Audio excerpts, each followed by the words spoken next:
Now, according to police statistics, there were 508 truck hijackings between April and June this year alone, nearly 100 more than during the same period last year. On tonight's Checkpoint, producer Sebe Buthelezi speaks to courier drivers still traumatized from their hijacking experiences. They claim to have been hijacked by men in Metro police uniform and left for hours in their looted company vehicles. Now, Sebe joins me now to discuss her investigation further. Sebe, obviously this is going to be quite interesting, especially looking at the fact that you say that some of these men say that they were hijacked by men in uniform. What's the modus operandi as you were investigating this? That's correct, Masejo. So, like from the beginning of the year, we noticed an increase in articles, speaking about the hijacking of courier vehicles. And then upon looking, further, we found that most of them were saying they were hijacked by people dressed in Metro Police uniform. So we knew that there was something there. And in going to the ground and speaking to drivers who had experienced this, we found that in some cases, it was actually police officers, okay. And in other cases, it was people who had stolen the uniform from police officers. But I'll let the Metro Police spokesperson elaborate further. Okay. You might find that some are either leasing this uniform, or others are actually taking part in the criminal activity. But in other instances, we find that officers' houses have been broken into and criminals actually steal or rob our uniform. And one case where our officer was hijacked and he was made to take off his uniform, and unfortunately, may God bless his soul, he was shot and killed. So shockingly, they are admitting to you that in some cases their members are involved. Did they tell you what they're doing or were you ahead of them with your investigation? That was the first question we asked, that if you're aware of this problem, then what are you doing to solve it?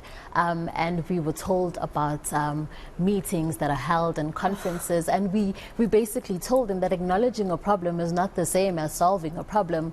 But in having the interview that we did, we're hoping that they will keep to their promises and there will be further investigations and consequences for those involved. But we will also be following up, because that is the nature of Checkpoint. We report and then we follow up if any change has happened since airing the story.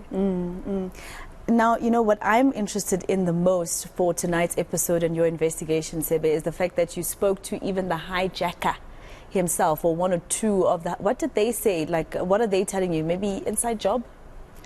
Definitely inside job.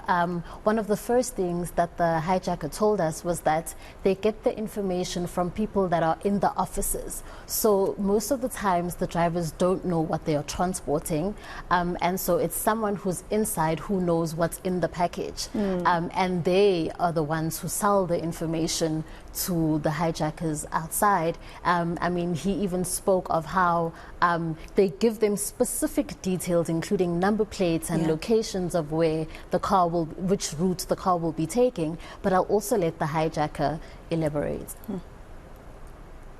Generally, even a courier no matter 3 or 4, as long as you information ephelele, mphethe mhlambi eyobhek ngane1, isibhamu ngane serious, driver nabafowethu abazodriver leyo vele phela.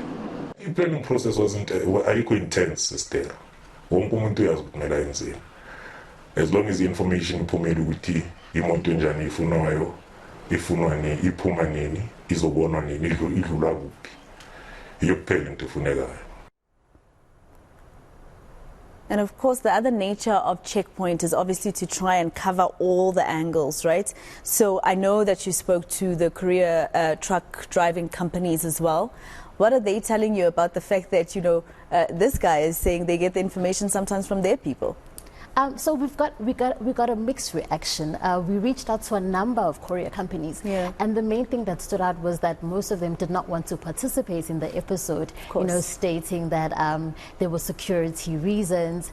And we wrote specific questions to a company that we will profile tonight, asking about because the drivers from that company specifically had said they suspect that the information comes from their managers.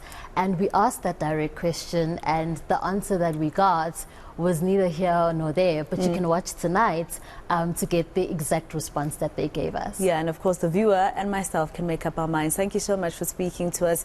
Sebe Buthelezi, the producer from Checkpoint. She did this exclusive that's going to air tonight, so do make sure that you watch Checkpoint and don't miss the episode. Let's take